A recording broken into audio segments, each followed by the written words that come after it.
तुम्हाला पण केस गळण्याचा किंवा अकाली केस पांढरे होण्याच्या तक्रारी आहेत का? तर हा व्हिडिओ तुमच्यासाठी आहे. शरीरात जर उष्णता खूप वाढली असेल, वारंवार अपचन होत असेल, नेहमीच पित्ताच्या तक्रारी असतील, तर अशा लोकांचे केस हे अकाली पांढरे होतात. सतत टू व्हीलरवरून प्रवास होत असेल तर केस कोरडे होतात, केसांची मुळं नाजूक होतात आणि केस गळतात. स्काल्पच्या ठिकाणी ड्रायनेस येऊन केसात खूप कोंडा झाला किंवा कोंड्याचे पापुद्रे जर निघत असतील तरीसुद्धा केस हे खूप गळतात.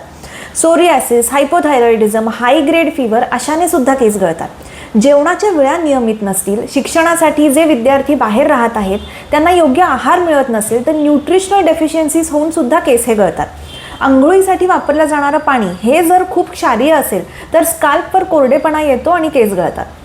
लॉंग टर्म जर काही औषधं सुरू असतील, स्त्रियांमध्ये डिलिव्हरीनंतर हॉर्मोनल चेंजेस झाल्यामुळे, मेनोपॉज नंतर कॅल्शियमची कमतरता झाल्यामुळे, अनुवंशिकता अशा अनेक कारणांनी केस हे गळू शकतात आणि अकाली पांढरेही होऊ शकतात.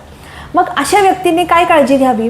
खूप तेलकट, खूप मसालेदार, तिखट, पित्तवर्धक आहार खाणं हे टाळलं पाहिजे. अजिनोमोटोसारखे पदार्थ किंवा खूप खारवलेले पदार्थ म्हणजे लोणचं, पापड यासारखे पदार्थ जे की खूप क्षारीय असतात ते सुद्धा कमी केले पाहिजेत. रोजच्या आहारामध्ये तूप घेतल्याने शरीराला आवश्यक असणारे फॅट्स आणि स्निग्धता ही मिळते व केसांच्या ठिकाणचा कोरडेपणा आणि डॅन्ड्रफ हा कमी होण्यासाठी मदत होते. रोज एक आवळा खाल्ला किंवा केसांच्या ठिकाणी जर माक्याचं तेल लावलं तरी देखील केसांचं आरोग्य चांगलं आणि उत्तम टिकून राहतं. तर आजच्यासाठी एवढंच. हेल्दी राहा आणि फिट राहा.